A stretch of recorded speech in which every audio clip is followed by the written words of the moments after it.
Good morning बच्चों। कैसे हैं आप सब लोग? होप सो स्वस्थ होंगे। तो चलिए जी, जो हमारी स्टैट्स की जो क्लास चल रही है एमएमई 2 के लिए, आज हम उसकी नई यूनिट स्टार्ट करने वाले हैं।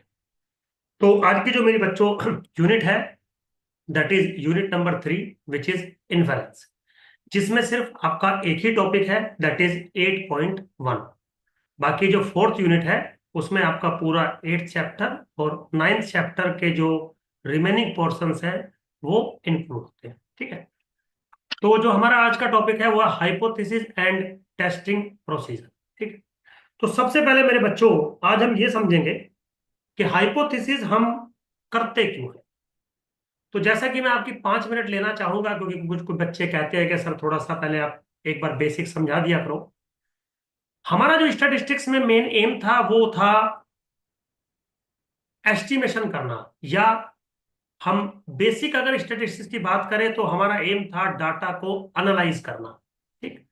लेकिन जब हम किसी प्रोबेबिलिस्टिक डाटा को एनालाइज करते हैं तो प्रोबेबिलिस्टिक डाटा के अंदर एक पैरामीटर इन्वॉल्व होता है, जिसको जब हम एनालाइज करते हैं या एस्टिमेट करते हैं, जैसा कि हमने पिछली क्लासेस में बताया होगा कि दो टाइप से आप एस्टिमेशन कर सकते हैं, एक पॉइंट एस्टिमेशन और एक इंटरवल एस्टिमेशन।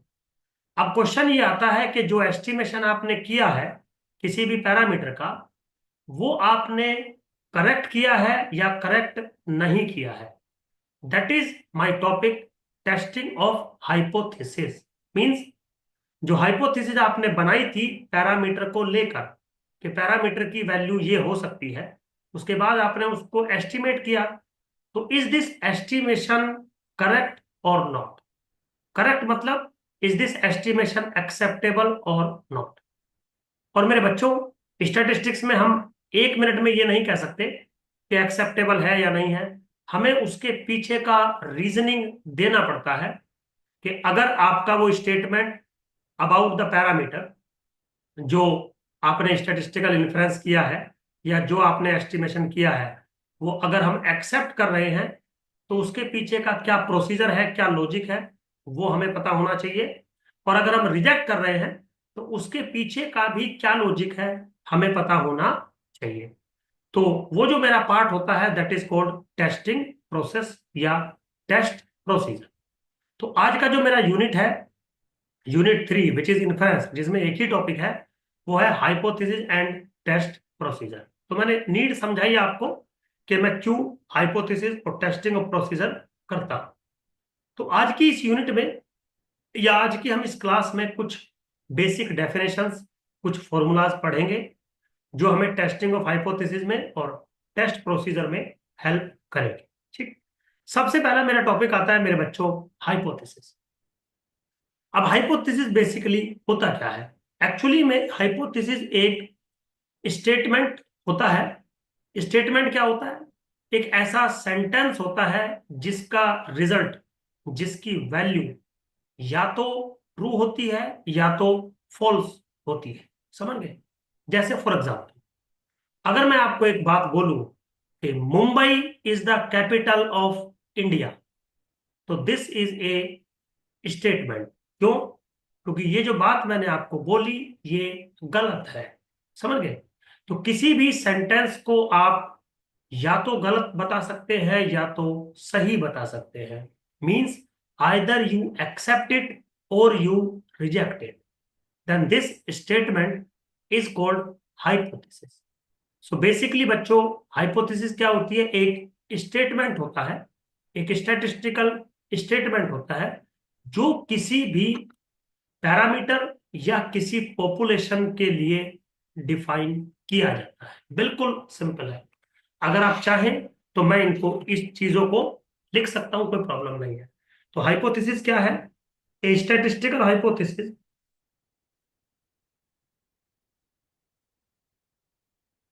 ए स्टैटिस्टिकल हाइपोथेसिस, हाइपोथेसिस मेरे बच्चों कहीं और भी हो सकती है, जरूरी नहीं है स्टैटिस्टिक्स में ही हो। Is a claim either about the value of parameter or about the population, that means random value. ठीक है बेटा। तो हाइपोथेसिस क्या होती है स्टैटिस्टिक्स में? एक क्लेम होता है, हम एक बात कहते हैं। बात कहते हैं मतलब एक स्टेटमेंट देते हैं। अब या तो वो स्टेटमेंट एक्सेप्ट किया जाएगा या तो वो स्टेटमेंट रिजेक्ट किया जाएगा। अब वो स्टेटमेंट दो बातों के बारे में कहा जा सकता है, या तो पैरामीटर के बारे में कहा जा सकता है या तो पॉपुलेशन के बारे में कहा जा सकता है। जैसे अगर मैं आपसे कह दूं कि सपोज एक्स एक रैंडम वेरिएबल है और उसकी पॉपुलेशन है पॉइजन या उसकी पॉपुलेशन है बर्नौली, तो मैं किसके बारे में बात कर रहा हूं? रैंडम वेरिएबल की पॉपुलेशन के बारे में बात कर रहा हूं। तो आप चाहे उसको एक्सेप्ट करें या चाहे आप उसको रिजेक्ट करें, लेकिन बात किसके बारे में हो रही है? रैंडम वेरिएबल के बारे में। तो ये भी एक हाइपोथेसिस है। या फिर मैं ये कह सकता हूं कि एक्स पॉइजन थीटा को फॉलो कर रहा है और मेरा क्लेम है कि थीटा की वैल्यू है 5। तो यहां पे आप किस चीज के बारे में क्लेम दे रहे हैं? पैरामीटर के बारे में। तो ये भी एक हाइपोथेसिस है। तो हाइपोथेसिस दो टाइप की हो जाती हैं, एक पैरामीट्रिक हाइपोथेसिस और एक स्टैटिस्टिकल हाइपोथेसिस। तो पैरामीटर मतलब एक ऐसी हाइपोथेसिस जो पैरामीटर के बारे में बनाई जाती है। स्टैटिस्टिकल हाइपोथेसिस एक ऐसी हाइपोथेसिस जो पॉपुलेशन या रैंडम वेरिएबल के बारे में बनाई जाती है। बिल्कुल सिंपल है, कोई प्रॉब्लम नहीं है। अब मेरे बच्चों, जो हाइपोथेसिस आप पढ़ते हैं स्पेशली इन पैरामीट्रिक हाइपोथेसिस, वैसे स्टैटिस्टिकल हाइपोथेसिस भी आप पढ़ सकते हैं, बट स्टैटिस्टिक्स में हम जनरली पैरामीट्रिक हाइपोथेसिस में वर्क करते हैं। तो मेरी पैरामीट्रिक हाइपोथेसिस जो है वो दो कैटेगरी में हम डिफाइन करते हैं। एक होती है नल हाइपोथेसिस,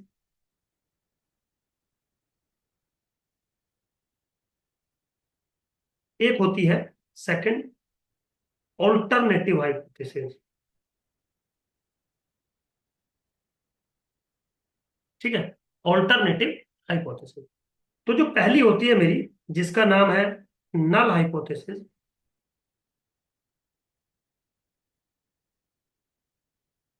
नल हाइपोथेसिस क्या होती है? आप अगर बुक्स पढ़ेंगे तो डेफिनेशन आपको बहुत सारी दिख जाएंगी।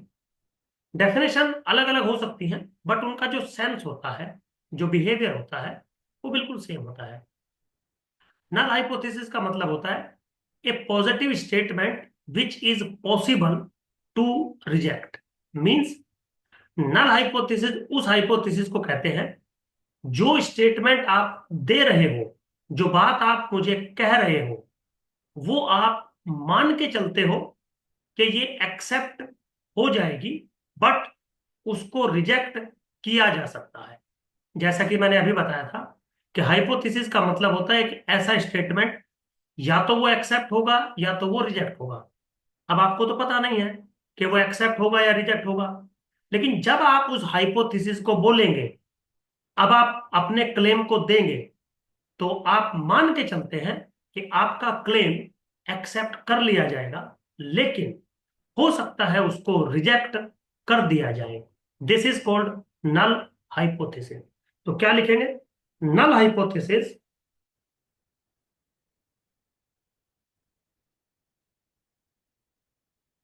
Is a claim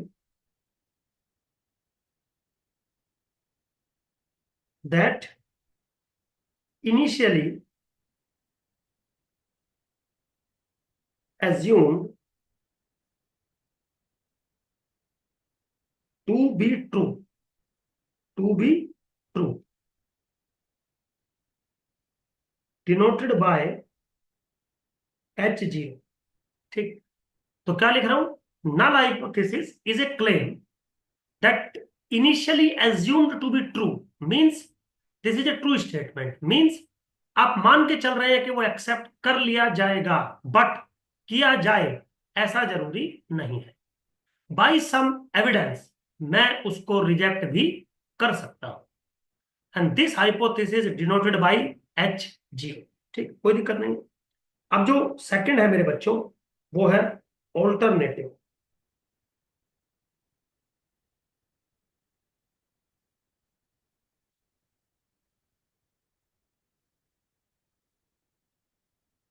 alternative hypothesis. मेरे बच्चों, नल हाइपोथेसिस के अगेंस्ट में, नल हाइपोथेसिस के कंट्राडिक्शन में आप कोई भी क्लेम अगर पास करते हैं, that is called alternative hypothesis. बस ये ध्यान रखिएगा, अब जब भी ऑल्टरनेटिव हाइपोथेसिस बनाएंगे, आप कभी भी नल हाइपोथेसिस को सपोर्ट नहीं करेंगे, क्योंकि अल्टरनेटिव हाइपोथेसिस का मतलब ही ये है कि नल हाइपोथेसिस चाहे ट्रू हो, फॉल्स हो, एक्सेप्ट की जाए, रिजेक्ट की जाए, डजंट मैटर, आप जो अल्टरनेटिव दे रहे हैं वो कंफर्म उस नल हाइपोथेसिस के अगेंस्ट में होना चाहिए। तो क्या होगा? It is the claim that is contradictory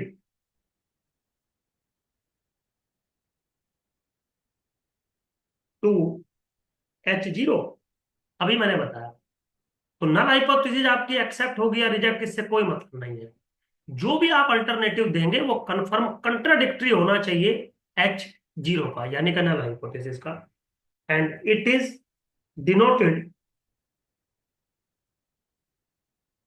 bye H1 या HA और H1, जैसे आपका दिल करे, कोई प्रॉब्लम नहीं है, वो मैटर ऑफ राइटिंग है।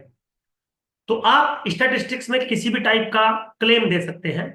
बस ये ध्यान रखिएगा, वो जो आप क्लेम देंगे उसका रिजल्ट सिर्फ दो ही बातों में होना चाहिए, या तो यस या तो नो, या तो ट्रू या तो फॉल्स। आइदर एक्सेप्ट इट और you reject it by some procedure. ठीक। अब जो नल है और अल्टरनेटिव हाइपोथेसिस है, उनका मैंने आपको मतलब समझाया। अब एक एग्जांपल लेता हूं। अभी मैं आपको समझा रहा था कि मान लीजिए एक्स एक रैंडम वेरिएबल है, फॉलो करता है पॉइजन थीटा को। ठीक है। और मैंने क्लेम दिया आपको, मैंने क्या क्लेम दिया? H0, कि बेटा थीटा की वैल्यू है 5 के बराबर। एक क्लेम दिया, थीटा की वैल्यू है 5 के बराबर। तो ये सुधीर सर ने क्लेम दिया, तो सुधीर सर ये मान के चल रहे हैं कि थीटा की वैल्यू 5 है।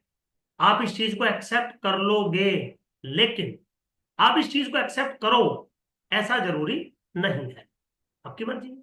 आपने मुझे दूसरा क्लेम दे दिया H1, लेकिन वो क्लेम आप मेरे कंट्राडिक्शन में देंगे, मेरे फेवर में नहीं दे सकते। तो आपने बोला नहीं नहीं सुधीर सर, थीटा की वैल्यू है greater than 5। Yes, this is a contradiction. आप ये भी दे सकते हो सुधीर सर, थीटा की वैल्यू है लेस देन 5, बिल्कुल अलाउ है। आप ये भी दे सकते हो Sudhir sir, theta is not equal to 5। तो जो मैंने थीटा इज इक्वल टू 5 लिखा, एक क्लेम मैंने लिखा जिसको मैं मान के चल रहा हूं कि ये ट्रू है, तो ये नल हाइपोथेसिस है। इसके अगेंस्ट में आप तीन बातें बोल सकते हो, लेकिन बोलोगे एक ही। बी केयरफुल, दो बातें नहीं बोल सकते, इनमें से तीन बातें में से आपको एक बोल सकते हो। या तो आप कह सकते हो Sudhir sir theta is greater than 5, इसको हम कहेंगे, अगर आप थीटा इज ग्रेटर देन 5 कहते हैं तो इसको हम कहेंगे right tail alternative hypothesis. Theta is less than 5, left tail alternative hypothesis. Theta is not equal to 5, two tail alternative hypothesis. तो इन तीनों बातों में से आप एक बात कहोगे, लेकिन क्या कहोगे वो मुझे आइडिया नहीं, ऐसा मैंने बोला। तो बिल्कुल सिंपल है, कोई ऐसा इसमें जो है टेक्निकल टर्म नहीं है। हाँ, आप अगर आप देखें, एक नोट आपके साइड में लिख रहा हूं मैं, क्या है कि मेरे बच्चों, अगर मैं ये कह दूं x follow poison theta, H0 है, theta is equal to 5, H1 है, theta is less than equal to 5। ठीक, आप ऐसा नहीं कर सकते, क्योंकि अगर आप H1 देते हैं theta is less than equal to 5, तो this is not, be careful, this is not contradictory to H0। समझ गए? तो ये आपका अल्टरनेटिव हाइपोथेसिस नहीं हो सकता। इधर जो लिखे हैं वो सारे के सारे अल्टरनेटिव आपके हो सकते हैं, तीन में से आपको एक देना है, जो आपका दिल करे वो आप दे सकते हो, मुझे कोई प्रॉब्लम नहीं है। ठीक, बिल्कुल सिंपल होती है बच्चों चीजें, कि हम कैसे चीजों को पढ़ते हैं, कैसे चीजों को समझते हैं। अब जब भी हम टेस्टिंग प्रोसीजर कोई भी बनाएंगे, तो हम हमेशा कोशिश करते हैं कि नल हाइपोथेसिस को एक्सेप्ट ना करके हम ऑल्टरनेटिव हाइपोथेसिस को रिजेक्ट करते हैं। समझ गए? मतलब ये एक डीप बात है। अगर आपको नहीं भी समझ में आ रही है तो कोई फर्क नहीं पड़ना है उस चीज से। आप धीरे धीरे जब क्वेश्चंस करोगे या धीरे धीरे जब आप पढ़ोगे तो आपको चीजें थोड़ा सा समझ में आने लगेगी। बिल्कुल सिंपल है। एक और एग्जाम्पल अगर मैं आपको दूं, अब मैं एक स्टैटिस्टिकल हाइपोथेसिस का आपको एग्जाम्पल देता हूं। जैसे मान लीजिए मैं आपसे ये कहूं क्या कि late x be A continuous random variable. अब मैंने आपसे कह दिया कि एक्स मेरा एक कंटिन्यूअस रैंडम वेरिएबल है, लेकिन रैंडम वेरिएबल है कौन मुझे ये नहीं पता है। तो मुझे ये हाइपोथाइज करना है। मैंने क्लेम किया H0। क्या क्लेम किया कि जो मेरा रैंडम वेरिएबल है एक्स, वो फॉलो करता है एक्सपोनेंशियल 2 को। तो एक्सपोनेंशियल एक कंटिन्यूअस रैंडम वेरिएबल है, आपको पता है। तो जो मैंने एक्स बोला था कि कंटिन्यूअस रैंडम वेरिएबल है, तो वो एक्सपोनेंशियल विद पैरामीटर 2 बिल्कुल हो सकता है। आपने क्लेम किया नहीं सुधीर सर, जो आप रैंडम वेरिएबल बोल रहे थे ना कंटिन्यूअस, वो एक्सपोनेंशियल 2 नहीं है, वो है गामा 2,3। तो गामा रैंडम वेरिएबल आपने सेमेस्टर 1 में पढ़ा होगा, वो है गामा 2,3। अब मुझे तो पता नहीं है, लेकिन ऑब्वियसली बात है जो गामा 2,3 है वो एक्सपोनेंशियल को कंट्राडिक्ट कर रहा है। दैट्स वाई मैं ऐसा बना सकता हूं, कोई प्रॉब्लम नहीं। ठीक। अब मेरे बच्चों जो ये बातें मैं कर रहा था, ये सारी बातें थी 1 पैरामीटर्स की। 2 पैरामीटर भी आपके पास हो सकते हैं। जैसे एक एग्जांपल लेता हूं। मान लीजिए मैंने कहा कि x follow normal mu comma sigma square. तो यहाँ पे 2 पैरामीटर, एक म्यू और एक सिग्मा स्क्वायर। मैंने आपको क्लेम दिया H0, मतलब नल हाइपोथेसिस। मैं क्या कह रहा हूं, mu is equal to mu zero and sigma square is equal to sigma zero square. मैंने क्या क्लेम दिया कि जो नॉर्मल पॉपुलेशन में लेके चल रहा हूं उसका जो मीन है वो म्यू जीरो है, और जो वेरिएंस है वो सिग्मा जीरो स्क्वायर है। आपने बोला नहीं सुधीर सर, आपका जो मीन है म्यू, वो म्यू जीरो से बड़ा है, एंड जो सिग्मा स्क्वायर है वो बड़ा है सिग्मा जीरो स्क्वायर से। बिल्कुल आप कह सकते हैं, बस मेरे फेवर में नहीं बोलेंगे, कंट्राडिक्ट में बोलेंगे। आपने बोला अच्छा H1, आपने बोला नहीं Sudhir sir, mu is not equal to mu zero, sigma square is less than sigma zero square. आपका जो दिल करे वो बोलिए, बस कंट्राडिक्शन में बोलेंगे, आप फेवर में नहीं बोलेंगे। आपने बोला Sudhir sir, mu is less then mu zero, sigma square is greater then sigma zero. कोई टेंशन नहीं, आप जैसे मर्जी बोलिए, सब चीज एक्सेप्ट की जाएगी। डन, बिल्कुल सिंपल है सारी चीजें। एक चीज का ध्यान रखें मेरे बच्चों, हमेशा जब भी हाइपोथेसिस बनाई जाती है, या तो रैंडम वेरिएबल को लेके बनाई जाती है, उसकी पॉपुलेशन को डिफाइन करने के लिए बनाई जाती है, या तो उसके पैरामीटर को डिफाइन करने के लिए बनाई जाती है। कभी भी कोई भी हाइपोथेसिस स्टैटिस्टिक्स के बारे में नहीं बनाई जाती। अगर कोई स्टेटमेंट स्टैटिस्टिक्स के बारे में लिखा है तो समझ लीजिएगा वो हाइपोथेसिस नहीं है। कैसे? देखिए, मान लीजिए मैंने एक बात बोली, एक एग्जांपल आपके सामने मैं क्रिएट करता हूं। Let x1 x2 dot dot xn follow normal 0,1। एक सैंपल ले लिया n ऑब्जर्वेशंस का, नॉर्मल 0,1, और मैं एक हाइपोथेसिस बना रहा हूं H0 के sample mean is equal to 5। आपने बोला H1, Sudhir sir sample mean is greater than 5। तो क्या ये दोनों हाइपोथेसिस हैं? आंसर है नहीं, क्योंकि हाइपोथेसिस या तो पॉपुलेशन के बारे में बनाई जाती है, और या तो फिर वो पैरामीटर के बारे में बनाई जाती है। कभी भी स्टैटिस्टिक्स के बारे में हाइपोथेसिस नहीं बनाई जाती। तो ये एक छोटा सा डिस्कशन था हाइपोथेसिस को लेके, कि hypothesis is a claim which is either accepted or which is either rejected, either true or false। तो 2 टाइप के हो सकते हैं, पैरामीट्रिक और पॉपुलेशन से रिलेटेड। कभी भी स्टैटिस्टिक्स के ऊपर हाइपोथेसिस नहीं बन सकती है। मतलब ये सोचने वाली बात है, थोड़ा सा ध्यान देने वाली बात है। चलिए आगे टॉपिक चलते हैं। This is testing procedure. Testing procedure का मतलब ये हुआ बच्चों कि जो अभी आपने हाइपोथेसिस सेट करी है, चाहे वो स्टैटिस्टिकल हो मतलब पॉपुलेशन के बारे में हो, या फिर वो पैरामीटर के बारे में हो, अब हम एक टेस्टिंग प्रोसीजर बनाएंगे, एक मैथडोलॉजी बनाएंगे, जिससे उस हाइपोथेसिस को एक्सेप्ट या रिजेक्ट किया जाएगा। मतलब आपने जो क्लेम दिया है उसको एक्सेप्ट भी किया जा सकता है, उसको रिजेक्ट भी किया जा सकता है, लेकिन वो ऐसे नहीं कर सकते कि मेरी मर्जी है मैंने रिजेक्ट या एक्सेप्ट कर दिया। एक प्रॉपर साइंटिफिक प्रोसेस होगा जिसको हम कहते हैं testing process.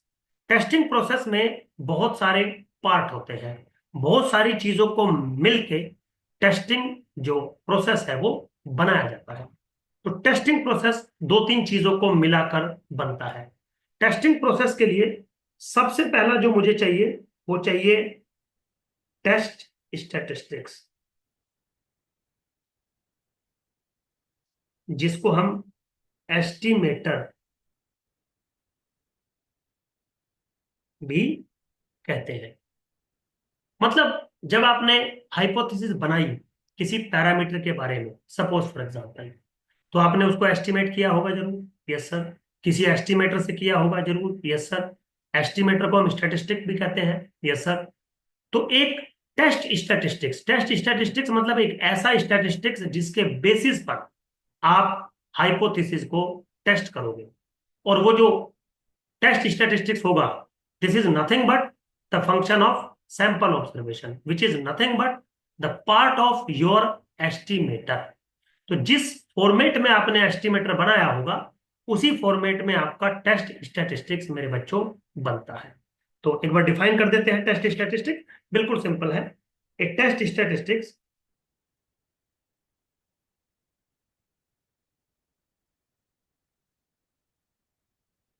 Is a function of sample observations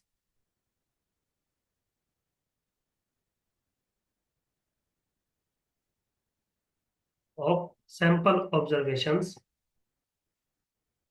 on which the decision is to be based. Means we accept the null hypothesis or we reject the null hypothesis, ये decision हम लेंगे।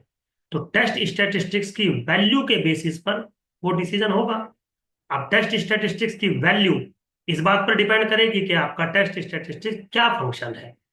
तो इसीलिए जो टेस्ट स्टैटिस्टिक्स है वो एक function है सैंपल ऑब्जर्वेशंस का। चलिए कोई दिक्कत नहीं है। दूसरा जो मेन पॉइंट है वो है रिजेक्शन रीजन और क्रिटिकल रीजन। क्रिटिकल रीजन मेरे बच्चों, क्रिटिकल रीजन एक बहुत वैल्यूएबल टर्म है। जनरली लोग इसको रिजेक्शन रीजन के नाम से नहीं जानते, क्रिटिकल रीजन के नाम से जानते हैं। क्रिटिकल रीजन का मतलब होता है कि रियल लाइन के ऊपर वो वैल्यूज जो टेस्ट स्टैटिस्टिक्स की अगर आती है तो आप नल हाइपोथेसिस को रिजेक्ट कर दोगे। Means critical reason contains all such real numbers such that if the value of the test statistics belongs to this region, we reject the null hypothesis. Means what? आपने एक बात बोली कि Sudhir sir, मान लीजिए मेरी नल हाइपोथेसिस है H0, suppose for example theta is equal to 5। ठीक है, आपने अल्टरनेटिव बनाया theta is not equal to 5। ठीक, तो आप ये चेक करना चाहते हैं कि मेरे थीटा की वैल्यू एग्जैक्टली 5 है या 5 नहीं है। तो आप कैसे करेंगे? सैंपल के बेसिस पे करेंगे। अब मान लीजिए फॉर एग्जांपल आपका जो थीटा है वो है पॉपुलेशन का मीन, तो इसका एस्टिमेटर आप क्या बनाएंगे? सैंपल का मीन। तो आप क्या चाहते हैं? कि एग्जैक्टली सैंपल का मीन 5 के बराबर आए, तब आप नल हाइपोथेसिस को एक्सेप्ट करेंगे। या आप कहेंगे सर अगर सैंपल का मीन एग्जैक्टली 5 भले ही ना आए, अगर 5 के आसपास भी है तो भी हम नल हाइपोथेसिस को एक्सेप्ट कर देंगे। अगर सैंपल का मीन 5 से दूर है, जैसे 4 या उससे कम, 6 या उससे ज्यादा, एक रेंज आपने बनाई, तो हम नल हाइपोथेसिस को रिजेक्ट कर देंगे। समझ गए? तो आपने क्रिटिकल रीजन बनाया जिसको हम WC से रिप्रेजेंट करते हैं फॉर एग्जाम्पल। पर आपने कहा कि सुधीर सर देखो, अगर सैंपल मीन छोटा है 4 से और सैंपल मीन बड़ा है 6 से, तो we reject the null hypothesis. तो आपने क्या कहा कि सुधीर सर -∞ से लेके 4 तक यूनियन विद 6 से लेके इन्फिनिटी तक, अगर आपका सैंपल मीन इस इंटरवल में बिलोंग कर गया, समझिए, तो मैं नल हाइपोथेसिस को रिजेक्ट कर दूंगा। इसका मतलब क्या हुआ मेरे बच्चों? जो आपका क्रिटिकल रीजन आया WC, दिस इज -∞ से 4 union with 6 to infinity, means critical region उस एरिया को कहते हैं, उस सेगमेंट को कहते हैं जिसके अंदर अगर टेस्ट स्टैटिस्टिक्स की वैल्यू बिलोंग करती है तो आप नल हाइपोथेसिस को रिजेक्ट कर देते हैं। तो this is the set of all test statistics values at which we reject the null hypothesis. बिल्कुल सिंपल है। कहो तो गे तो आप, मैं लिख देता हूं, a critical reason is the set of all test statistics values for which H0 will be rejected। ठीक है, will be rejected, बिल्कुल सिंपल है। सो बेसिकली जो टेस्टिंग प्रोसीजर होता है उसमें दो ही बातें होती हैं कि आप किस फॉर्मूले से टेस्टिंग करना चाहते हो, चेक करना चाहते हो, और उसकी किस किस वैल्यूज के बेसिस पर आप नल हाइपोथेसिस को एक्सेप्ट या रिजेक्ट करोगे। तो एक रेंज आप बनाते हैं, एक टारगेट आप बनाते हैं, सुधीर सर इससे कम हुआ तो एक्सेप्ट, इससे ज्यादा हुआ तो रिजेक्ट। तो जहां पर आप नल हाइपोथेसिस को रिजेक्ट करते हैं, नल अल्टरनेटिव हाइपोथेसिस को आप एक्सेप्ट करते हैं, that region is called critical region या रीजन ऑफ रिजेक्शन। ये मेरे बच्चों बहुत वैल्यूएबल पॉइंट है आपका, कोई प्रॉब्लम नहीं है। आगे चलिए। चलिए मेरे बच्चों, अब अगला जो मेरा मेन टॉपिक है इस यूनिट का वो है एरर्स इन हाइपोथेसिस टेस्टिंग। देखिए बच्चों, क्या होता है आपको समझाता हूं। मान लीजिए आप कोई टेस्टिंग ऑफ हाइपोथेसिस कर रहे हैं किसी डाटा के बेस पे या किसी एस्टिमेटर के बेस पे, कुछ भी आप काम कर रहे हैं।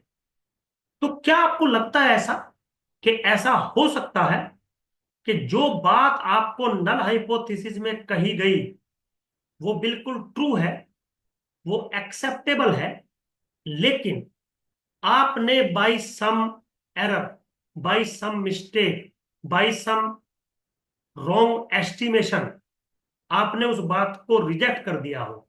बिल्कुल ऐसा पॉसिबल है। तो ये गलती है आपकी। तो अगर आपने करेक्ट बात को एक्सेप्ट कर लिया तो कोई गलती नहीं है, गलत बात को रिजेक्ट कर दिया तो भी कोई गलती नहीं है, लेकिन अगर आपने सही बात को रिजेक्ट कर दिया या गलत बात को एक्सेप्ट कर लिया तो गलती हुई ना। इसका मतलब जब भी आप टेस्टिंग ऑफ हाइपोथेसिस करेंगे तो दो टाइप की एरर्स आपको देखने को मिलेंगी, जिनके नाम है टाइप 1 एरर और टाइप 2 एरर। तो होती कैसे है अब मैं आपको समझाता हूं। सबसे पहले है टाइप 1 एरर। तो क्या होती है टाइप 1 एरर मेरे बच्चों? Reject H0 when H0 is true। H0 is true मतलब आपकी बात बिल्कुल करेक्ट थी, लेकिन आपने उसको रिजेक्ट कर दिया। तो क्या हुआ, एक एरर इंट्रोड्यूस हो गई स्टैटिस्टिक्स के अंदर, and this error is called type 1 error. कोई दिक्कत नहीं है। अब आप एक बात बताइए, आपका जो रिजेक्शन होगा H0 का, वो कब होगा? जब आपका जो टेस्ट स्टैटिस्टिक्स है उसकी वैल्यू क्रिटिकल रीजन के अंदर बिलोंग करने लग जाए। ऑब्वियसली बात है, क्रिटिकल रीजन का ये मतलब था कि जैसे ही टेस्ट स्टैटिस्टिक्स की वैल्यू क्रिटिकल रीजन के अंदर बिलोंग करेगी, वैसे ही आपकी नल हाइपोथेसिस रिजेक्ट हो जाएगी। तो मैं आपसे ये कह रहा था कि ये जो टाइप 1 एरर है आपकी, क्या ये हमेशा होगी? क्या ये जरूरी है कि आप सही बात को रिजेक्ट ही करेंगे? ऐसा जरूरी नहीं है, बट सुधीर सर इसके कुछ चांसेस होंगे, इस बात के होने के कुछ प्रोबेबिलिटी होगी। तो मेरा एम आया, what is the probability of this mistake, which is denoted by alpha. So alpha is what? Basically probability of type 1 error. This is probability of test statistics T belongs to critical region WC given that H0 is true. समझिए आप, type 1 error कब होगी? जब reject होगा H0 जबकि H0 true था।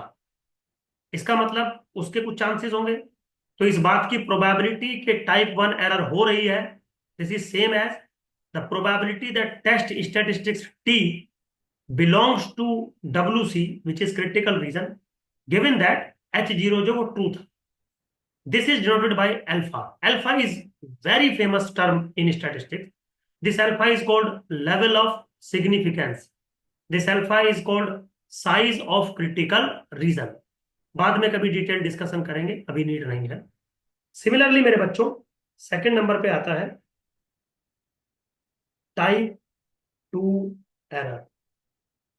Type 2 error मतलब आपने एक्सेप्ट कर लिया H0 को व्हेन H1 इज ट्रू और H0 इज फॉल्स। तो मैंने क्या बोला था, आपने गलत बात को एक्सेप्ट कर लिया। तो टाइप 2 एरर मेरी क्या होगी, एक्सेप्ट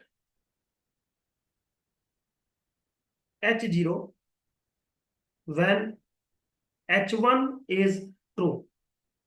तो H1 इज ट्रू मतलब H0 इज फॉल्स। अब क्या ये काम हमेशा होगा? नहीं, इसके भी कुछ चांसेस होंगे। Now this chances is denoted by beta which is what, probability of type 2 error. ठीक, now this is probability of. अब टाइप 2 एरर कब आएगी? जब एक्सेप्ट होगी H0। H0 एक्सेप्ट कब होगा? जब आपका टेस्ट स्टैटिस्टिक्स की वैल्यू बिलोंग करेगी WC के कॉम्प्लीमेंट में। भाई WC क्या है? Region of rejection. तो WC का कॉम्प्लीमेंट क्या हो जाएगा? Region of acceptance. तो अगर T की वैल्यू रीजन ऑफ एक्सेप्टेंस में बिलोंग करेगी तो आप H0 को एक्सेप्ट करेंगे given that H1 is true. Given that H1 is true मेरे बच्चों, बिल्कुल सिंपल है, कोई प्रॉब्लम नहीं है। तो WC डैश को हम कभी कभी एक्सेप्टेंस रीजन भी लिखते हैं। आप लिखिए, मुझे कोई एलर्जी नहीं है, कोई प्रॉब्लम नहीं है किसी भी चीज को लेकर, ठीक है बेटा।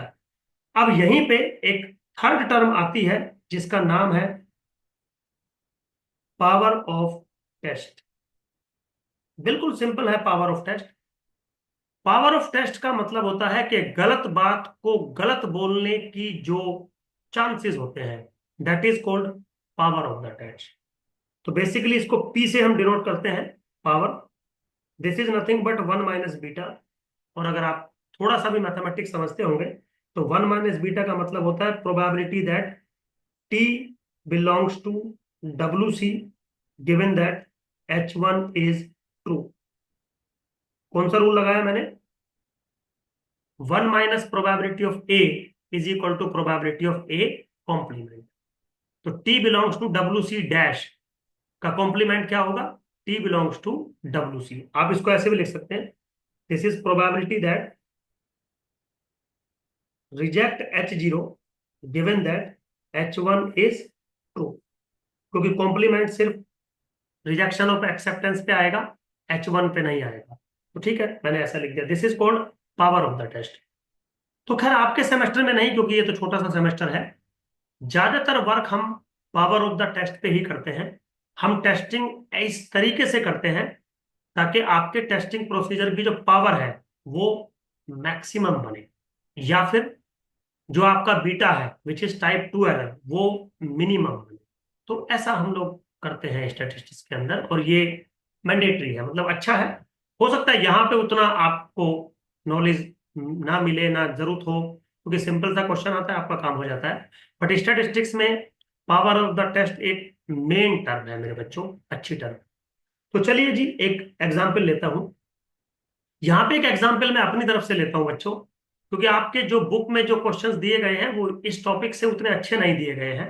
हालांकि बुक के मैं बैक एक्सरसाइज के क्वेश्चंस भी लूंगा, बट वो उतने अच्छे नहीं दिए गए हैं जितने अच्छे एग्जाम में आते हैं। तो मैं अपनी तरफ से एक मैं क्वेश्चंस दे रहा हूँ, एक एग्जाम्पल ले रहा हूँ आपको अपनी चीजें समझाने की।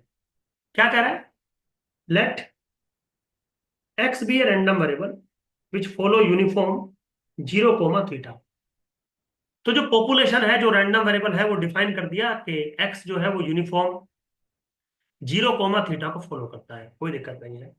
अब वो कह रहा है कि H0 एक हमने हाइपोथेसिस बनाई कि थीटा 1 के बराबर है, और H1 हमने बनाया कि थीटा जो है वो 2 यूनिट्स के बराबर है, कोई दिक्कत नहीं है। फिर क्या कह रहा है, let x be the single sample unit, मतलब मैं सैंपल का साइज 1 यूनिट ले रहा हूं। आप एन भी ले सकते हो, बट फॉर सिंप्लिसिटी मैं सैंपल का साइज 1 यूनिट ले रहा हूं। क्वेश्चन है, find alpha beta and power of test. तीनों चीजें बताइए, वेयर डब्ल्यू सी यानी कि क्रिटिकल रीजन क्या है, वो x such that x is greater than equal to 0.5। ठीक है, मतलब क्या है इसका, कि जो आप सैंपल पॉइंट ले रहे थे एक्स, अगर उसकी वैल्यू 0.5 से बड़ी है तो we reject the null hypothesis, और अगर 0.5 से छोटी है तो we accept the null hypothesis. So basically WC is what, the set of all x which are greater than 0.5। इसका मतलब मैंने आपको समझा दिया। अब इस इंफॉर्मेशन के बेसिस पर आपको अल्फा बीटा और 1 - बीटा या power of the test calculate करना है। सिंपल है मेरे बच्चों, देखिए सॉल्यूशन में सबसे पहले alpha, this is what probability that reject H0 when H0 is true. ठीक है, अब H0 रिजेक्ट कब होगा, प्रोबेबिलिटी दैट जब x की वैल्यू ग्रेटर देन इक्वल टू 0.5 होगी, तभी रिजेक्ट होगा, क्योंकि क्रिटिकल रीजन आपको दे रखा है। अब मेरे बच्चों एक बात बताइए, given that H0 is true, इसका मतलब क्या है, थीटा की वैल्यू है 1। अब चेक कर लीजिए, H0 ट्रू मतलब थीटा की वैल्यू 1, और अगर थीटा की वैल्यू 1 है तो आपका रैंडम वेरिएबल किसको फॉलो करने लग जाएगा, यूनिफॉर्म 0, 1 को। ठीक, तो ये प्रोबेबिलिटी अगर आपको कैलकुलेट करनी हो तो कैसे करोगे, 0.5 से लेके 1 तक। ठीक है, डेंसिटी फंक्शन क्या बनेगी, 1 × dx। जब आप इसको सोल्व करोगे तो वैल्यू बनेगी 0.5। पता है ना आपको डेंसिटी फंक्शन कैसे बनती है, 1/थीटा, और थीटा की वैल्यू यहाँ आपको 1 गिवन कर दी, और प्रोबेबिलिटी आपने कैलकुलेट कर दी, वेरी सिंपल। चलिए अब बीटा की बारी है। बीटा क्या कहता है, probability that accept H0 when H1 is true, कोई प्रॉब्लम नहीं है। ठीक, अब एक्सेप्ट कब होगा H0, एक्सेप्ट H0 तब होगा जब x की वैल्यू 0.5 से छोटी होगी। और जीरो से बड़ी होगी। जीरो से बड़ी क्यों बोल रहा हूं? क्योंकि जो रैंडम वेरिएबल है वो जीरो और थीटा के बीच में है। तो जब सारी पॉपुलेशन की वैल्यू जीरो से बड़ी होगी तो सैंपल की वैल्यू जीरो से छोटी तो हो नहीं सकती। इसका मतलब अगर आपको बीटा निकालना है तो एक्स की वैल्यू जीरो से लेके 0.5 तक जाएगी। और एच वन इज ट्रू। अब एच वन ट्रू का मतलब है थीटा की वैल्यू किसके बराबर है? थीटा की वैल्यू है टू के बराबर, है ना? तो आप इसको ऐसे लिख सकते हो, probability that x lies between 0 to 0.5 given that theta is equal to two. तो वो चीज अगर मैं यहां इस्तेमाल करूं तो अब डेंसिटी फंक्शन हो जाएगा 1/2 इंटू डी एक्स। क्यों हो जाएगा 1/2? क्योंकि थीटा की वैल्यू अगर टू है, क्योंकि एच वन आपका ट्रू है, तो डेंसिटी फंक्शन एक्स किसको फॉलो करेगा? यूनिफॉर्म 0,2। इसका डेंसिटी फंक्शन 1/2। ठीक है, बिल्कुल कैलकुलेट करिए 0.25। सिंपल आ गया। अब यहीं पे अगर मैं पावर देखूं, पावर मेरे बच्चों हमेशा होती है 1 - बीटा के बराबर। कोई टेंशन ही नहीं है। किसके बराबर आएगा? 0.75। That's it. तो एग्जाम में जनरली ऐसा क्वेश्चन बन जाता है। अल्फा पूछ लेगा, बीटा पूछ लेगा, पावर पूछ लेगा और आपको क्रिटिकल रीजन दे देगा। तो कोई एकदम टिपिकल टास्क नहीं है, सिंपल है सारी चीजें। बस कम से कम आपको पता होना चाहिए कि हम लोग वर्क कैसे करते हैं। ठीक है। अब एक क्वेश्चन मैं और लेता हूं, थोड़ा सा जो मतलब आपके एग्जाम टाइप का है। ऐसा क्वेश्चन आपके एग्जाम में आ भी चुका है, इवन यही क्वेश्चन है जो आपके एग्जाम में आ चुका है, कोई दिक्कत वाली बात नहीं है। चलिए एक एग्जाम्पल से और समझाता हूँ आपको चीजें। मतलब थोड़ा सा टिपिकल है ये, थोड़ा जो अभी लिया था ये क्वेश्चन आसान था। एक टिपिकल सा क्वेश्चन हम लोग ले लेते हैं। क्या कह रहा है? Let p be the probability that a coin will fall head in a single toss in order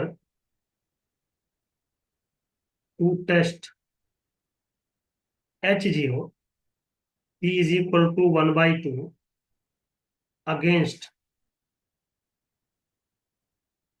H1 P is equal to 3/4। वो कह रहा है कि एक कोयन है जिसमें हेड आने की जो प्रोबेबिलिटी है वो P है, कोई प्रॉब्लम नहीं है। उसको मैंने टॉस किया। तो अब फेयर कोयन तो मैं बोल नहीं रहा, एक कोयन बोल रहा हूं जिसमें हेड आने की प्रोबेबिलिटी है P। अब वो इस चीज को टेस्ट करवा रहा है कि भाई जो प्रोबेबिलिटी ऑफ हेड है वो 1/2 है। आप कह रहे हो नहीं सर, प्रोबेबिलिटी ऑफ हेड जो है वो 3/4 है। मतलब मैं कह रहा हूं कि वो फेयर कोइन है, आप कह रहे हो कि सुधीर सर वो अनफेयर कोइन है। अनफेयर कोइन क्यों? क्योंकि पी की वैल्यू 3/4 आप बोल रहे हो। अब इसमें वो मुझे एक इंफॉर्मेशन दे रहा है। क्या इंफॉर्मेशन दे रहा है? The coin is toast 5 times and H0 is rejected if more than 3 heads are obtained. Find alpha, beta and power. तो वो कह रहा है कोएन को हम 5 बार टॉस करेंगे और अगर H0 इज रिजेक्टेड, मतलब जो क्रिटिकल रीजन है वो क्या होगा? If more than 3 heads are obtain. तो 5 में से अगर 4 बार हेड आया या पांचों बार हेड आया तो हम नल हाइपोथेसिस को रिजेक्ट कर देंगे। और अगर 3 बार हेड आया, 2 बार हेड आया, 1 बार हेड आया, 0 बार हेड आया तो हम नल हाइपोथेसिस को एक्सेप्ट कर लेंगे। तो क्रिटिकल रीजन आपको यहां से मिल जाएगा। तो चलिए जी, सबसे पहले तो सक्सेस और फेलियर्स की बात चल रही है। तो मैंने क्या किया, एक रैंडम वेरिएबल डिफाइन कर दिया एक्स। तो if the random variable x denote the number of heads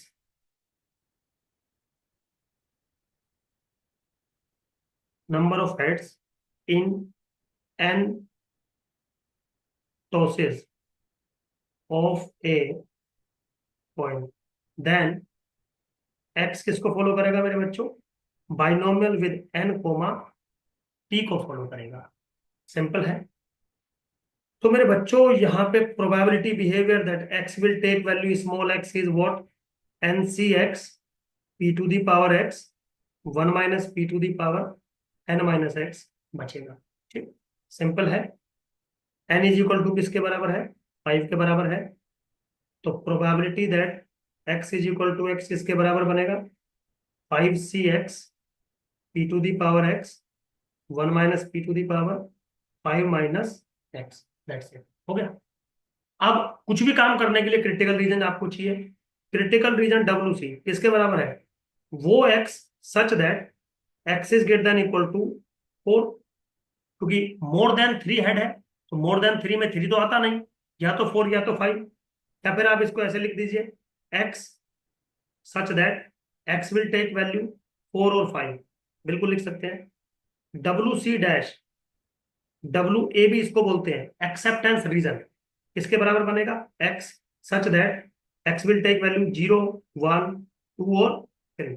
obviously बात है, ये एक दूसरे का कॉम्प्लीमेंट होते हैं, तो ज्यादा मुझे गणित लगाने की जरूरत नहीं है, कॉम्प्लीमेंट वाली बात मैंने लिख दी, बिल्कुल सिंपल है। अब क्वेश्चन पे चलते हैं। भाई सारी चीजें डिफाइन कर ली। क्वेश्चन में सबसे पहले अल्फा, अल्फा क्या है? Probability that reject H0 when H0 is true. ठीक है बेटा। Now this is probability that, आप रिजेक्ट कब करोगे H0 को? जब x बिलोंग करेगा 4 और 5 के अंदर, क्योंकि या तो x 4 होगा या तो 5 होगा, गिवन दैट p की वैल्यू है 1/2 के बराबर। ठीक है, तो इसको आप क्या लिख सकते हैं? Probability that x is equal to 4 plus probability that x is equal to 5, given that p की वैल्यू 1/2। तो ये कैसे लिख देगा मेरे बच्चों? 5c4 1/2 to the power 4 into 1/2 to the power 1 plus 5c5 1/2 to the power 5 into 1/2 to the power 0। मेरे बच्चों सोल्व करोगे 3/16 आ जाएगा, बिल्कुल simple.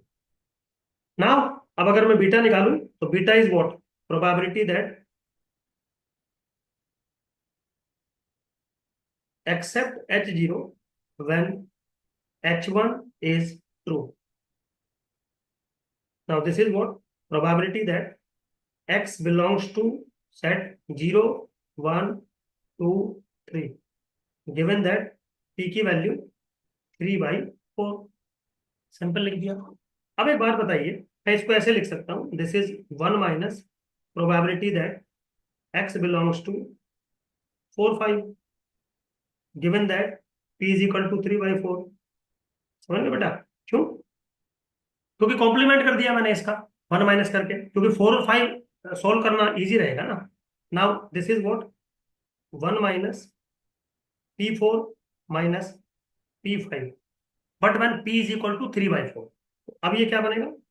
This is equal to 1 minus 5c4 3/4 की power 4 1/4 to the power 1 minus 5c5 3/4 to the power 5 1/4 to the power 0, which is equal to 47 upon 128। Now this is what? This is my value of beta. Similarly मेरे बच्चों, now power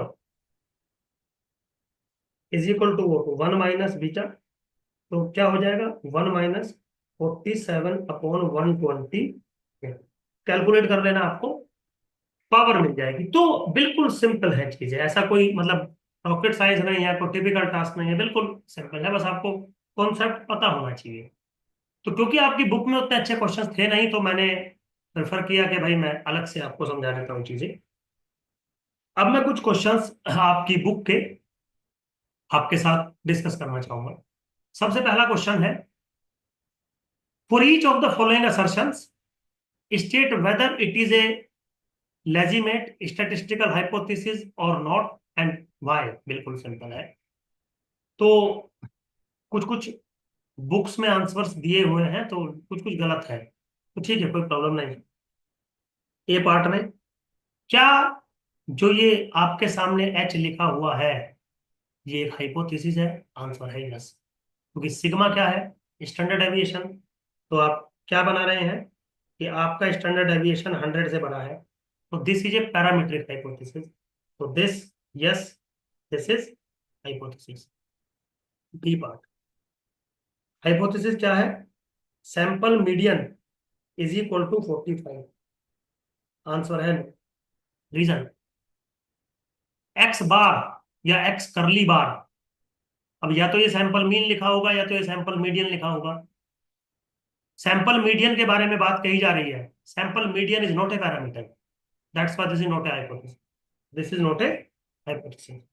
now C क्या है? Sample standard deviation is less than equal to 0.20। This is not a hypothesis. क्यों? क्योंकि sample का standard deviation S is not a parameter, that's why this is not a hypothesis. Now D, D क्या है मेरे बच्चों? σ1/σ2 is less than 1, is this hypothesis? Answer है yes. क्यों? क्योंकि σ1 स्टैंडर्ड डेविएशन रहा होगा किसी पॉपुलेशन का, σ2 भी स्टैंडर्ड डेविएशन रहा होगा किसी पॉपुलेशन का, आपने डिवाइड किया होगा, लेस देन 1 आप चेक करना चाहते हैं इट इज ट्रू और फॉल्स, तो हाइपोथेसिस। अगला है ई पार्ट। ई पार्ट क्या है मेरे बच्चों? हाइपोथेसिस बनाई आपने, X bar minus Y bar is equal to 5। Obviously this is not a hypothesis. क्यों? क्योंकि sample mean minus sample mean, sample mean is not a parameter, that's why no. F part आपने लिया, क्या hypothesis बनाई? Lambda is less than equal to 0.01, where lambda is a parameter of an exponential distribution, use the model। खत्म, इससे कोई मतलब नहीं, parameter है ना, पैरामीटर के बारे में हुआ ना। So this is A hypothesis, answer है यस। सिंपल, ठीक है। तो हाइपोथेसिस कैसे बनती है, एक छोटा सा डिस्कशन हमने लिया। हाइपोथेसिस सिर्फ पैरामीटर्स के बारे में होती है या पॉपुलेशन के बारे में होती है? किसी भी एस्टिमेटर या स्टैटिस्टिक्स या फंक्शन ऑफ सैंपल ऑब्जर्वेशन के बारे में अगर आप कुछ कहते हो तो वो हाइपोथेसिस की कैटेगरी में नहीं आता। ठीक, चलिए। अब मेरे बच्चों सेकंड आपका जो है क्वेश्चन है, क्या है? For the following pair of assertion indicate which do not comply with our rules for setting up hypothesis and why. The subscript 1 and 2 differentiate between quantities for two difference populations or samples. वो कह रहा है कि जो आपके सामने ये hypothesis के कुछ पेयर दिए गए हैं, नल हाइपोथेसिस और अल्टरनेटिव हाइपोथेसिस के, क्या हमारी थ्योरी के अकॉर्डिंग ये सेट बनते हैं? चेक करते हैं। थ्योरी के अकॉर्डिंग सेट बनते हैं, इसका एक ही मतलब है कि एक तो नल हाइपोथेसिस आप हमेशा पॉजिटिव स्टेटमेंट बनाएंगे। पॉजिटिव स्टेटमेंट मतलब आप मान के चलेंगे कि ये ट्रू है, उसका मतलब है कि आप नल हाइपोथेसिस को इक्वालिटी में डिफाइन करेंगे। हालांकि ये जरूरी नहीं होता, बट आपके लेवल पे वही आपकी बुक ने कहा है तो एग्जामिनर उसी को मान के चलेगा। दूसरा, कभी भी आप हाइपोथेसिस किसी भी फंक्शन ऑफ सैंपल ऑब्जर्वेशन या एस्टिमेटर के बारे में नहीं बना सकते, ओनली पैरामीटर्स के बारे में आप बना सकते हैं। तीसरी बात, कभी भी अल्टरनेटिव हाइपोथेसिस नल हाइपोथेसिस को सपोर्ट नहीं करेगी, हमेशा कंट्राडिक्ट करेगी, तो वो हाइपोथेसिस बनेगी। तो जो पहले वाला है H0 100 है, HA mu is greater then 100, तो बिल्कुल दिस इज ए हाइपोथेसिस, कोई प्रॉब्लम नहीं है। तो पहले वाला बिल्कुल करेक्ट हाइपोथेसिस पेयर है, ऐसा होगा। दूसरे वाला क्या है? H0 सिग्मा इज 20, H1 या HA sigma is less than equal to 20 है। प्रॉब्लम इसमें हो गई कि जो अल्टरनेटिव हाइपोथेसिस आप दे रहे हैं उसमें लेस देन इक्वल टू लिखा है, इक्वल भी आ गया, तो उसने नल हाइपोथेसिस को कंट्राडिक्ट नहीं किया, that's why this is not a hypothesis scenario. तीसरे में आइए, H0 क्या है, P is not equal to 0.25, P is equal to this one. अब ये भी यहाँ पे हाइपोथेसिस की कैटेगरी में नहीं आएगा। क्यों? क्योंकि अगर H0 के अंदर P इज इक्वल टू 0.25 होता और H1 के अंदर P is not equal to 0.25 होता तो काम हो जाता। ये रिवर्स है, यहाँ पे नल हाइपोथेसिस को अल्टरनेट कर दिया, अल्टरनेट को नल हाइपोथेसिस कर दिया, तो ये प्रॉब्लम है। जो डी ऑप्शन है दिस इज आल्सो करेक्ट, क्योंकि वो कह रहा है कि जो पैरामीटर्स है म्यू वन म्यू टू उनके बीच का डिफरेंस है 25, होने दो। अगले में कह रहा है नहीं नहीं उनके बीच का डिफरेंस है 100 से ज्यादा, तो कंट्राडिक्ट हो रही है ना बातें। अगर वो कहता है mu one minus mu two less than है 100 से, तो कंट्राडिक्ट नहीं होती, क्योंकि लेस देन में तो 25 आ जाता, बट इसमें है। ई ऑप्शन पे आते हैं, this is not a hypothesis scenario, क्योंकि यहाँ पे सैंपल के मीन स्क्वायर को हाइपोथाइज किया जा रहा है, S1 स्क्वायर और S2 स्क्वायर के बारे में कुछ कहा जा रहा है, जो कि एक टेस्ट स्टैटिस्टिक्स है, जो कि एक एस्टिमेटर है, तो इस पे हाइपोथेसिस नहीं बन सकती। Now F, yes this is also hypothesis. Mu zero 120 उसने ले लिया, म्यू वन 150 ले लिया, बिल्कुल ले सकते हैं। कुछ लोग कहते हैं कि आप इक्वालिटी में अल्टरनेटिव नहीं ले सकते, तो ये थोड़ा सा बुक का बेटा फर्क होता है, बट हाइपोथेसिस है। अगले वाला जी बिल्कुल हाइपोथेसिस है, नेक्स्ट वाला बिल्कुल हाइपोथेसिस है, कोई प्रॉब्लम नहीं है। कहीं भी कुछ आपको लगे ऐसा प्रॉब्लम है सर, कंट्रडिक्शन है, आप मेरे से पूछ सकते हो, डिस्कस कर सकते हो। ठीक है, चलिए आगे चलता हूं। क्वेश्चन नंबर 5 क्या कह रहा है, before agreeing to purchase a large order of polyethylene sheets for a particular type of high pressure oil field submarine power cable, मतलब सबमरीन का पावर केबल बनाना है, तो उसके लिए जो पॉलिथीन चाहिए वो एक हाई क्वालिटी का मुझे पॉलिथीन चाहिए। A company want to see conclusive evidence that the true standard deviation of sheet thickness is less than 0.05 mm। Company जो चेक करना चाहती है, वो चेक करना चाहती है कि जो थिकनेस होगी उसका वेरिएशन जो है, जो स्टैंडर्ड डेविएशन है, वो 0.05 mm का रहेगा। ये आप चेक करना चाहती है। तो जो भी चेक करना चाहती है कंपनी, वो हमेशा अल्टरनेटिव हाइपोथेसिस में आता है, क्योंकि चेक हमेशा अल्टरनेटिव हाइपोथेसिस होती है, नल नहीं होती। तो ये ध्यान रखिएगा थोड़ा सा।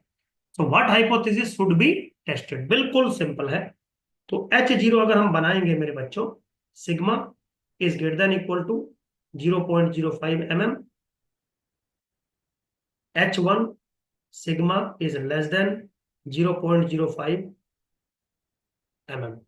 क्योंकि मैं चेक क्या करना चाहता था कि जो मेरा जो स्टैंडर्ड डेविएशन है थिकनेस का, वो लेस देन 0.05 होना चाहिए। तो ये अल्टरनेटिव में आ गया, और नल हाइपोथेसिस में आपका इसका अगेंस्ट आपको करना पड़ेगा, sigma is greater than equal to 0.05। ठीक, अब आगे क्या रहा है, what hypothesis should be tested, ठीक है ये करना पड़ेगा, एंड व्हाई वो भी मैंने समझा दिया आपको। In this content what are the type 1 and type 2 error, इसमें कुछ कैलकुलेशन नहीं है, बस मतलब समझाना है आपको। तो टाइप 1 एरर क्या बनेगी, टाइप 1 एरर क्या बनती है, type 1 error reject H0 when H1, reject H0 when H0 is true। Means आपकी जो थिकनेस थी, वेरिएशन था, वो आपने ज्यादा बता दिया कि सिग्मा जो है वो 0.05 से ज्यादा है, जबकि अली मतलब कम बता दिया, जबकि एक्चुअली में वो ज्यादा था। समझ गए? तो जो नल हाइपोथेसिस है मेरी सिग्मा को लेके, वो है ग्रेटर देन इक्वल टू 0.05। ये एक्चुअली में आपने रिजेक्ट कर दी, आपने बोला कि नहीं नहीं 0.05 से कम है, जबकि एक्चुअली में वो उससे ज्यादा था। तो आपका लॉस होगा, क्योंकि वेरिएशन हम मिनिमम लेवल पर सेट करना चाहते हैं। सिमिलरली टाइप 2 एरर क्या होगा, type 2 error accept H0 when H1 is true. Accept H0 when H1 is true का मतलब है कि आपने मान लिया कि जो सिग्मा है वो ग्रेटर देन इक्वल टू है 0.05 से, जबकि एक्चुअली में जो वेरिएशन था वो 0.05 से कम था। तो ये आपका नुकसान है, क्योंकि वेरिएशन एक्चुअली में कम था लेकिन आपने उस बात को रिजेक्ट कर दिया। तो इसमें जो कंज्यूमर लॉस है वो ज्यादा हो गया, कंज्यूमर लॉस ज्यादा हो गया। तो मैंने नल हाइपोथेसिस को एक्सेप्ट कर लिया, जबकि वो गलत बात थी। तो कंज्यूमर लॉस आपको ज्यादा बढ़ सकता है, ऐसा मैं डिसीजन ले रहा हूं। चलिए खैर कोई बात नहीं। नेक्स्ट क्वेश्चन पे आते हैं मेरे बच्चों। थोड़ा लेंथी क्वेश्चन है बट इजी है। क्या कह रहा है? A mixture of pulverized fuel ash and Portland cement to be used for grouting should have a comprehensive strength of more than 1300, मतलब ये more than 133 kN by metre square आपको check करना है। तो ये अल्टरनेटिव हाइपोथेसिस आपकी बन जाएगी, मैंने बताया था आपको। The mixture will not be use unless experimental evidence indicates conclusively that the strength specification has been met, मतलब जब तक ये मीट नहीं होगा मैं मिक्सचर नहीं करूंगा। Suppose comprehensive strength for specimens of this mixture is normally distributed with sigma 60। तो जो आपकी पॉपुलेशन है वो नॉर्मल है, जिसका स्टैंडर्ड डेविएशन 60 है, ठीक है। Let mu denote the true average comprehensive strength. अगर म्यू डिनोट कर रहा है तो कुछ पार्ट्स है जिनका जवाब आपको देना है। सबसे पहले है what are the appropriate null and alternative hypothesis. तो मेरे बच्चों A part, mu is less than equal to 1300, H0 बनेगा मेरा। H1 क्या बनेगा? Mu is greater than 1300। और टर्म किस में थी? K N by metre square, K N by metre square, K N by metre square. चलो यूनिट आप नहीं भी लिखेंगे काम चलेगा। अब आपको समझ में आ गया होगा कि हमें चेक क्या करना था कि म्यू 1300 से बड़ा है या नहीं। तो अल्टरनेटिव हाइपोथेसिस हमने दे दिया, नल हाइपोथेसिस इसका अपोजिट कर दीजिए, तो ऊपर वाला मेरा नल हाइपोथेसिस बन गया। ये राइट टेल टेस्ट, ये कभी बाद में बात करेंगे, right tail left tail, but फिलहाल आपको समझा दिया। चलिए, तो जो इसका बी पार्ट है, बी पार्ट क्या है मेरे बच्चों? Let X bar denote the sample average, let X bar denote the sample average comprehensive strength for n is equal to 10 randomly selected specimens. Consider the test procedure with test statistics, sample mean x bar and rejection reason. क्या है rejection reason? x bar is greater than equal to 1331.26। तो वो कह रहा है कि जो भी आपको काम करना है वो 10 यूनिट्स का सैंपल मैंने लिया, उसका सैंपल मीन बनाया, और जो रीजन ऑफ रिजेक्शन है वो है 1331.26 से बड़ा। इसका मतलब सैंपल मीन की वैल्यू अगर ग्रेटर देन इक्वल टू है 1331.26 तो नल हाइपोथेसिस रिजेक्ट होगी, अदरवाइज एक्सेप्ट हो जाएगी, कोई दिक्कत नहीं है। क्या कर रहा है? What is the probability distribution of the test statistics when H0 is true? What is the probability of type 1 error for the test procedure? बिल्कुल सिंपल है। तो दो तीन बातें आपसे पूछी गई है, दो तीन इंफॉर्मेशन हम एक बार लिख लेते हैं। बी पार्ट में एन की वैल्यू है मेरे बच्चों 10 के बराबर। जो WC दिया गया है वो है sample mean is greater than equal to 1331.26। चलिए, तो टेस्ट स्टैटिस्टिक्स हमारा क्या बनेगा? Sample mean. और आपको पता है कि अगर पॉपुलेशन नॉर्मल है तो सैंपल मीन फॉलो करता है normal mu comma sigma square by N को। तो according to rule sample mean follow करेगा नॉर्मल म्यू किसके बराबर है? 1300, लोअर पॉइंट लिया जाता है, comma sigma square by N. और सिग्मा स्क्वायर मेरे पास किसके बराबर दिया गया है बच्चों? सिग्मा 60 है ना, तो सिग्मा स्क्वायर बाई एन, और एन कितना है मेरे पास? 10 के बराबर है। तो जब आप इसको सोल्व करोगे, एक्स बार फॉलो करेगा नॉर्मल 1300 कोमा 18.97। ये छोटी छोटी कैलकुलेशन है, ये आप खुद देख सकते हो। तो जो टेस्ट स्टैटिस्टिक्स है एक्स बार, उसका जो प्रोबेबिलिटी डिस्ट्रीब्यूशन है वो मैंने आपको बता दिया। तो X bar mu comma sigma square by N को फॉलो करता है, वैल्यू मिली। अब वो कर रहा है इसमें बी पार्ट में टाइप 1 एरर प्रोबेबिलिटी बताइए। चलिए नाउ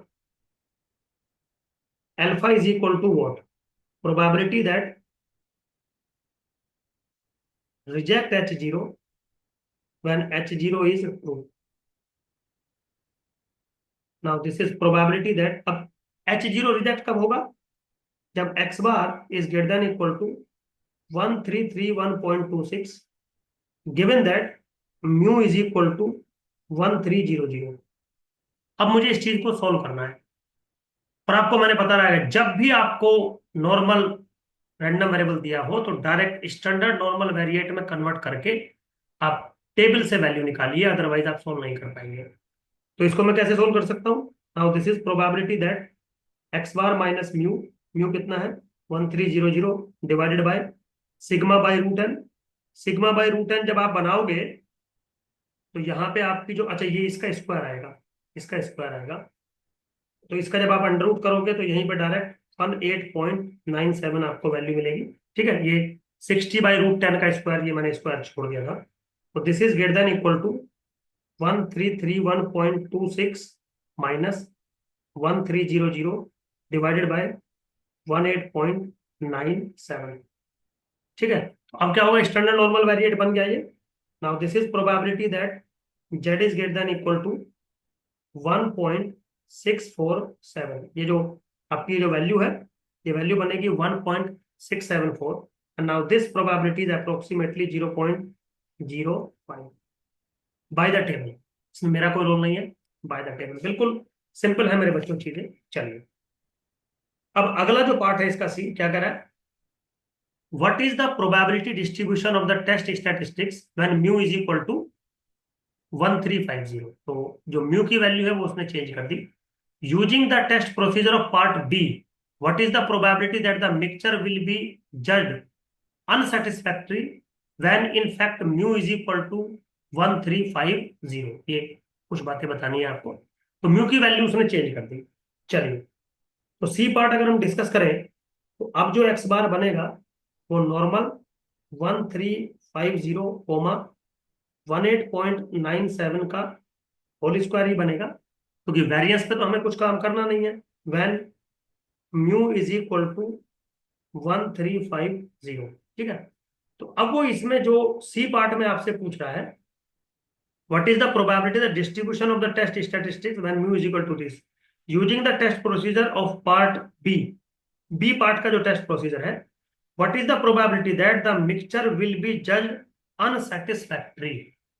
मिक्सचर विल बी जज अनसेटिस्फैक्टरी मीन्स वो टाइप 2 एरर की बात कर रहा है।